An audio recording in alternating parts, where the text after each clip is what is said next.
Okay, let's go ahead and get started with a discussion of perfusion, the stages of shock. Where there are two PowerPoints, part one and part two, for the stages of shock. The information in your book starts on page 754. Okay, let's just start with a brief discussion about what is shock. And this is one of the definitions of shock that I found. Profound hemodynamic and metabolic disturbance characterized by the failure of the circulatory system to maintain adequate perfusion to the vital organs. So what does that mean? That means that a shock state exists when perfusion to the tissues is inadequate. There are several different things that can cause perfusion to be decreased. And we'll talk about the different types of shock later on in our discussion in another PowerPoint slide. But with this particular slide, I just want you to think about that it's a result of decreased perfusion. This decreased perfusion causes metabolic disturbances, and these metabolic disturbances will affect our vital organs. It affects the normal relationship between oxygen supply and demand. Oxygen supply and demand is impaired when we have decreased perfusion. It is impaired because of the hemoglobin's oxygen carrying capacity. The hemoglobin carries the oxygen. The hemoglobin may be 100% saturated with oxygen, but if there is no perfusion to move the hemoglobin to the cells so that they can extract the oxygen, then that definitely affects the supply of oxygen at the cellular level. The other thing that affects the supply of oxygen at the cellular level is how perfusion affects the lungs. Your lungs have to be well perfused with blood so that the deoxygenated blood coming into the lungs, as they pass by the alveoli, it becomes oxygenated blood, and then that oxygenated blood is carried to the rest of the body. And if the perfusion is decreased, the amount of blood coming in and passing through the lungs going by the alveoli is decreased. That will also cause a decreased delivery of oxygen at the cellular level. Now, what happens at that level is because there is a decrease of perfusion, then we don't get circulated blood as often, so that's going to decrease that overall supply. So think about this. If you're going around a traffic circle and you're going around the traffic circle at 60 miles an hour, how many revolutions around that traffic circle can you make in a minute? And versus if you're going around that traffic circle at 20 miles an hour, how many revolutions can you make in that minute? And how would that impact that oxygen being picked up in the lungs and the amount of oxygen being delivered to the cells? So think very closely anytime that we're talking about shock, about that oxygen supply and demand, and our interventions that we do as nurses and as medical personnel is going to be to try to improve that, to try to balance that oxygen supply and demand, that we're able to meet the supply of oxygen at the cellular level that these cells need to carry on metabolic processes. So just to be clear, another thing to look at with shock is it is a combination of oxygenation and perfusion, as I was talking about before. Shock is life-threatening. It is an emergency. The organs and the tissues of the body are not receiving adequate blood flow. The lack of blood flow deprives the organs and the tissues of the oxygen it needs, and allows a buildup of waste products, because the perfusion also carries away waste products of cellular metabolism. With shock is not something that just happens to you. We just don't walk out and it does happen. There is a prior event to shock. Prior to the onset of shock, there's some type of critical illness or injury, or something has happened to produce a severe problem in the body. Massive blood loss, for example, or massive fluid loss. Massive fluid loss can be, and we'll talk about this later, sensible or insensible fluid loss whenever we talk about that, or it can be blood. If you have a cut and laceration and you're losing large amounts of blood through that laceration, that will impact your body's overall blood volume, and that could be the precipitating event for shock. Trauma to the nervous system, we'll talk about that with neurogenic shock, hypersensitivity reaction and anaphylactic shock, and a formable infection. We talked about sepsis. We talked about how sepsis, if we don't have interventions early enough, that it will develop into severe sepsis and then further into septic shock. We'll also talk about how the inflammatory process affects the body's ability to recover from shock. Let's look at a few mechanisms that we're going to see whenever our patient is in shock. And this is, prevalent with all patients that are in shock. And depending on the cause of the shock, which one will be more prevalent than the others. So one of the things that we see with our patients in shock is a decrease in their blood pressure. Their blood pressure, systemically, we're looking at it being below 90, but even a more accurate measurement is the mean arterial pressure below 70. Mean arterial pressure below 60 is even worse when we're talking about decreased perfusion, because that means we are not perfusing our organs. But this mean arterial pressure below 70 with tachycardia. And the tachycardia is a compensatory mechanism that we'll talk about later. And then hopefully it'll make more sense to you why the mean arterial pressure of 70 with an associated tachycardia is an indication that the patient is in shock. Tissue hypoperfusion. So what kind of things do we look at whenever we assess our patient and to see if our patient has adequate perfusion? That's what we're talking about here. We're talking about looking at their skin. Is their skin cool? Is it cold? Is it clammy? Are they vasoconstricted? Those are the kinds of things you look at, because as I talk about compensatory mechanisms later, we're going to discuss that even more. Urinary output and what the kidney's role is in shock, and why we see decreased urinary output, because the kidneys are trying to hold on and conserve water.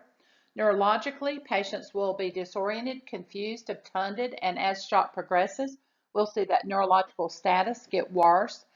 Cap refill, not listed on the slide, but that's something that we need to take into account with our patients that we're suspect that they're in shock whenever we're doing the assessment. And there's a new lab value that we've talked about it some, I think, in this course already. I think I may have talked about it when we talked about sepsis, but lactate levels or hyperlactatemia, and that's what indicates, lactate is an indication of abnormal cellular oxygen metabolism, meaning that the cells do not have adequate amounts of oxygen to carry out normal metabolic processes, and that's going to cause the lactate level to go up, and we'll discuss that a little more as we go along. Okay, let's talk about cellular metabolism a little bit.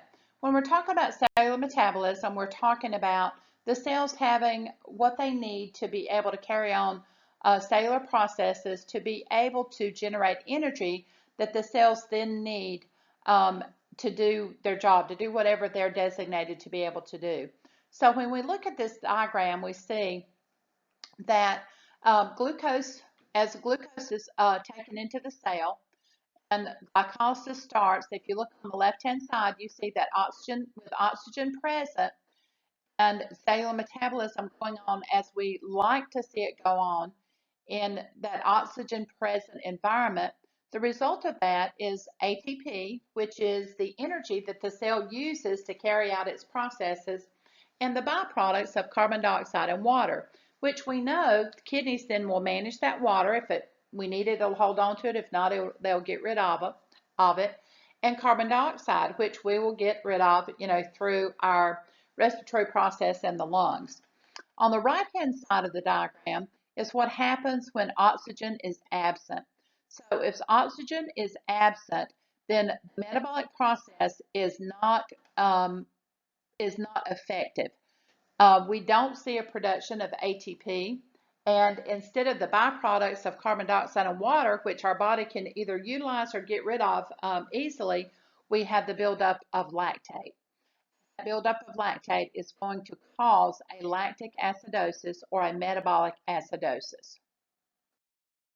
This is just another diagram that shows that aerobic and anaerobic metabolism at the cellular level.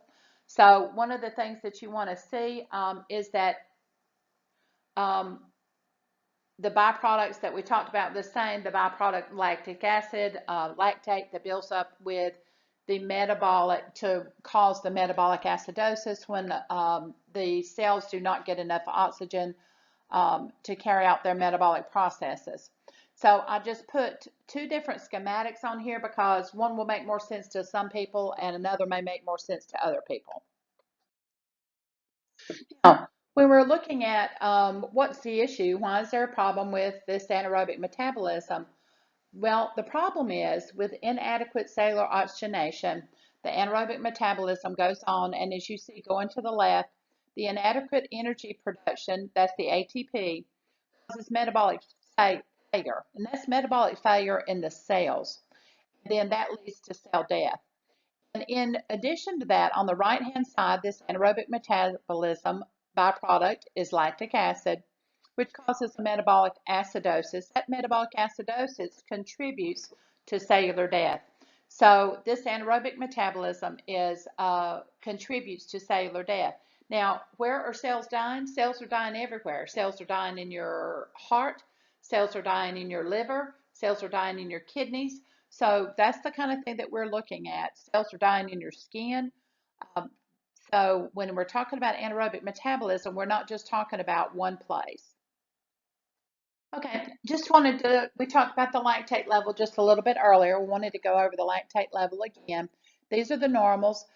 We can see some elevation of lactate with stress that doesn't indicate tissue hypoxia, but it's usually a very small elevation. If you see an elevation that's greater than 4, then that's when we consider that to be lactic acidosis, and that's a result of decreased perfusion and tissue hypoxia. Now we're going to move on and we're going to talk about the stages of shock. As I said before, we have the initial, non-progressive, progressive, and refractory. Those are in red because that's what your book calls the different stages of shock. I did put the other names for the stages of shock on here, so if you are reading articles or looking at other sources, you'll see compensatory stage and decompensated stage and irreversible. You'll see that used a lot. There's a few references that also just refer to it as stage 1, 2, and 3. But for the purposes of being consistent with our book, we'll refer to it as initial, non-progressive, progressive, and refractory. Okay, now we're going to start discussing the stages of shock. Again, in your book, there's a really good table with the stages of shock and some of the things that you'll see during the stages of shock on page 754. Now this talks about hypovolemic shock, but if you'll look down at the bottom corner of the page, you'll see when it talks about the stages of shock that the syndrome of shock progresses in 4 stages when the conditions that cause shock remain uncorrected and poor cellular oxygenation continues. So that's what I'm talking about with this, is that they talk about this under hypovolemic shock, but these stages will go forward in all other types of shock as well. Patients will progress through some of these stages very quickly depending on the type of shock that we're talking about, and we'll discuss that when we talk about the different types of shock. So let's look at early signs. Now this is going to be the initial stage of shock. With that initial stage of shock, what we're looking at is the MAP is decreased by less than 10 millimeters of mercury, usually from their baseline. And we will see some changes, but overall, the metabolism at this point is still aerobic. So because we have effective compensation, especially in our young people, children, younger adults. We will see oxygen being shunted a little bit to the vital organs, maybe by increasing the heart rate. So we'll see the sympathetic nervous system increasing the heart rate, and that increased heart rate will hopefully increase perfusion. And we'll talk about how that increased heart rate is going to increase perfusion in some of the other stages of shock as well. They also get some vasoconstriction during this time, and both cardiac output and mean arterial pressures at this time can be maintained at a fairly good level with just that, sometimes that decrease of 10 millimeters of mercury in the map. The next phase is the non-progressive phase. The non-progressive phase of shock, we see a progressive decrease in the map. We see initiation at this point of the renin, angiotensin-aldosterone system, antidiuretic hormone, and more vasoconstriction. And I'll talk about compensatory mechanisms a little bit later, so I'm not going to go into them in great detail with this slide. We'll see a decrease in the pulse pressure, and we will also see an increase in heart rate and start seeing a decrease in the pH. Restlessness, apprehension, we'll usually see at this level. We usually also see some mild hyperkalemia. You may not see the mild hyperkalemia because what does happen is, and you need to look at trends with your patient with your potassium. So let's say your potassium was 4. You may see potassium start moving out of the cell if the patient is becoming acidotic because of all the presence of the H-ions that we talked about in lab a couple of weeks ago. So as that potassium starts to move out of the cell, you're going to see that potassium level start going up. So instead of having a potassium level of 4, now you may have a potassium level of 4.9, which will not be hyperkalemic, but it will be an increase in potassium level. And if you see that in association with the decreased pH, then that's a red flag for you. You need to really look at what's going on with your patient, because whatever is you have initiated for interventions at this point, if you have initiated interventions, and hopefully you have, do not seem to be working in relation to that. This is a time you would like to have a lactate level as well, and that would be something that we would be looking for, the presence of lactic acidosis. Progressive level, at the progressive level, you'll see our map continues to go down, and that's from the baseline. If you have a good baseline on your patient, you can pretty much bet on you have tissue and organ hypoxia at this point. You have decreased urinary output. Your pulse is starting to get weak. Your pulse rate is still elevated. Your pH is going down even more, so there's more of a metabolic acidosis at this point. And you're going to see some overall neurological decline in your patient. Moderate hyperkalemia at this point. And overall, when you get to the progressive stage, a big portion of metabolism is anaerobic. So a big portion of your cells are producing lactic acid. So then after progressive, now as this shock progresses, understand that when you look at this diagram here, that means if you haven't, the patient hasn't had any intervention, or if the interventions are ineffective. So at this point, what we really try to do is we try to catch this in the non-progressive stage of shock, initiate our interventions, and then the patient will not progress any further. But if that doesn't happen, the patient will progress through all these stages of shock.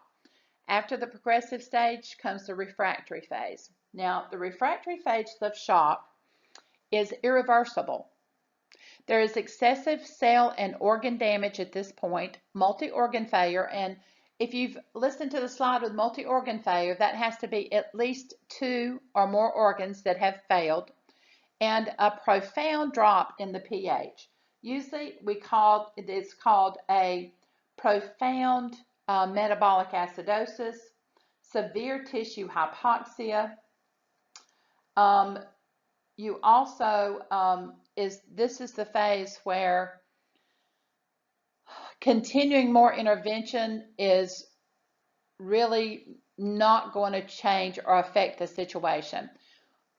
The patient at this point is in the intensive care unit, and lots of things have been done. This has been hours or maybe over a couple of days that this has happened, and education of the family and those kind of things, so we'll talk about those things a little bit later. trying to keep that family apprised of everything that's going on with their family member is going to be very important if you reach this stage of shock. This stage of shock is irreversible, as I said, so death is imminent once you have a patient that gets to this stage of shock. Okay, let's start going a little bit more detail with these stages of shock. So the initial stage of shock occurs at the cellular level, as we talked about before. Compensatory mechanisms are usually effective in maintaining perfusion.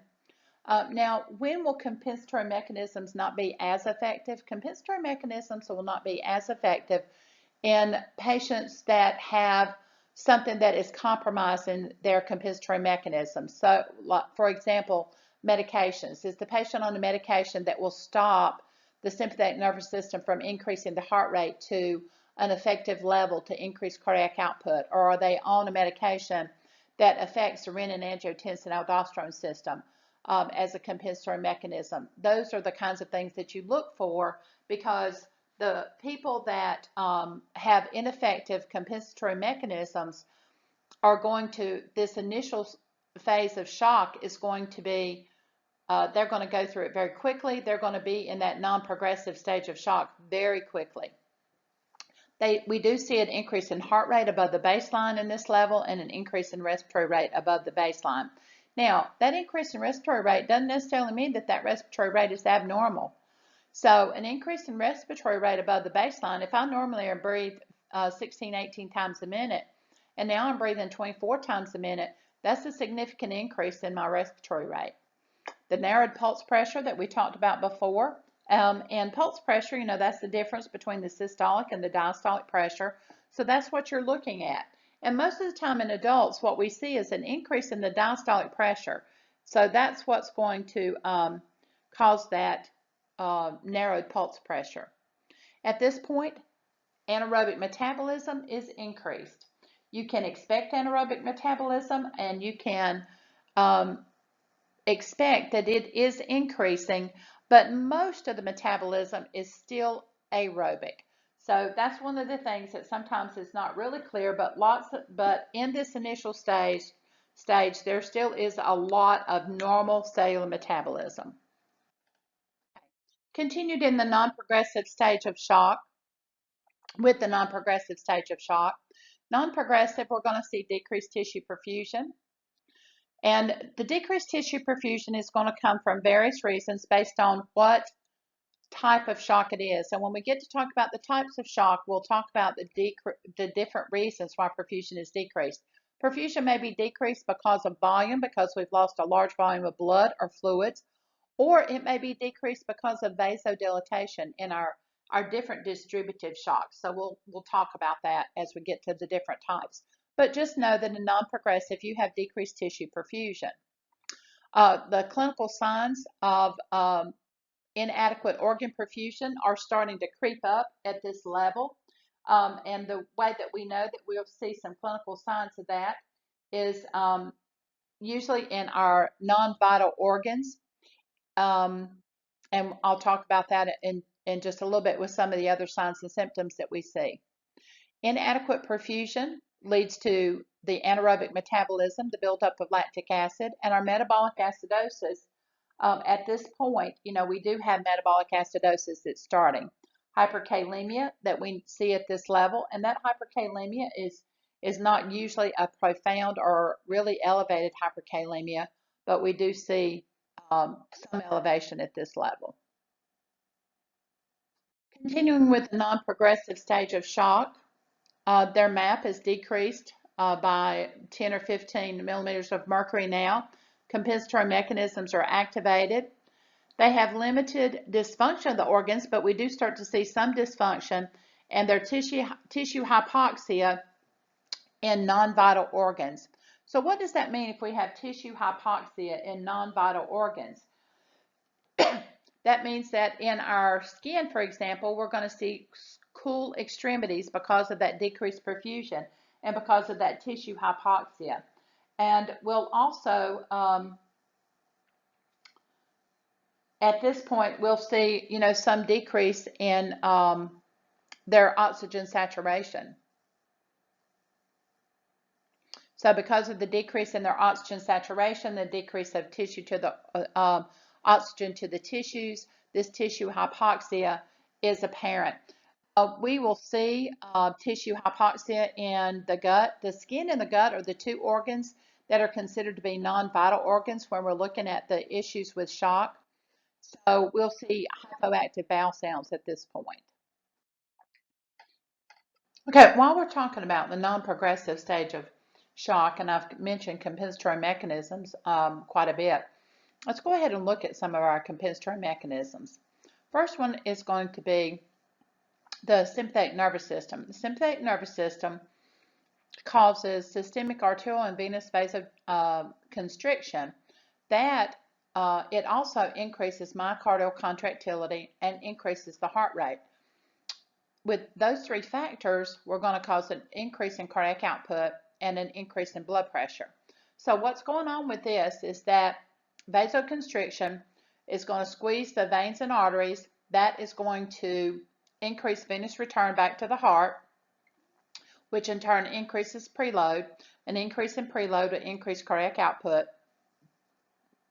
and hopefully increase the blood pressure. So that's one compensatory mechanism we look at. The other one is an endocrine response with the stimulation of ADH, and ADH also causes a vasoconstriction that leads to, both vasoconstrictions increase systemic vascular resistance. And systemic vascular resistance, as we've talked about before, is afterload. So it increases afterload and it increases the blood pressure. This increase in blood pressure will cause an increased venous return to the heart or increased preload, and that will increase the cardiac output as well. So those two work together with that vasoconstriction. We also have our renin-angiotensin-aldosterone system. When the kidneys have decreased perfusion, the juxtalomedullary cells in the kidneys release the renin, which stimulates the release of angiotensin 1. That's converted to angiotensin 2 in the lungs, as a matter of fact, and that causes arterial constriction and stimulates the adrenal cortex to release aldosterone. The kidneys could then conserve sodium and water, and that increases the preload. The kidneys themselves, conserve sodium and water, and where goes sodium, so goes water. So we get an increase in volume because we're not losing volume because the kidneys are holding on to it. So those are three compensatory mechanisms that we're looking at when we're looking at a state of decreased tissue perfusion or low perfusion state with our patient in shock. This is another way to look at the compensatory mechanisms, not quite as detailed in shock, but it talks about the initial insult of the shock state, the decrease in cardiac output and decreased perfusion that is shock, and then the stimulation of the sympathetic nervous system, the endocrine response, and the renin-angiotensin-aldosterone system response.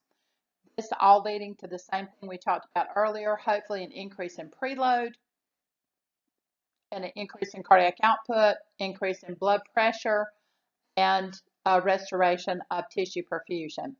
And these mechanisms, can be effective for a period of time. And especially in that initial stage of shock, we do see them some in the non-progressive stage of shock. They are working and they are helping. This is one diagram of what happens with a patient in shock and looking at the compensatory mechanisms with blood loss. So this is going to be a hypovolemic shock. You get the release of the renin-angiotensin-aldosterone system activation, the vasopressin release activation, catecholamine. So these are some of the other compensatory mechanisms that we see as well. Vasoconstriction is a result of that to increase blood volume, to increase cardiac output, and to stimulate the cardiac contractility. This slide is just a detailed slide of the renin-angiotensin-aldosterone system. I put this in here so if you had forgotten about it from your anatomy and physiology, just to give you a reminder of what happens during the activation of this system and how it impacts the circulating volume for our patients. Okay, continuing on with the non-progressive stage of shock. In the non-progressive stage of shock, we see that increase in respiratory rate. That facilitates the removal of CO2. When a patient's pH, becomes acidotic, then the respiratory system kicks in to try to maintain that acid-base balance, and they blow off excessive CO2. This hopefully will raise the blood pH. It may, is sometimes caused a compensatory alkalosis, but what you usually are going to see is just an increase in the pH, not to the point that it's at an alkalotic level. Also, part of the respiratory system, one of the things that you'll see is restlessness. That restlessness comes from hypoxemia, and you'll see a decrease in pulse oximetry.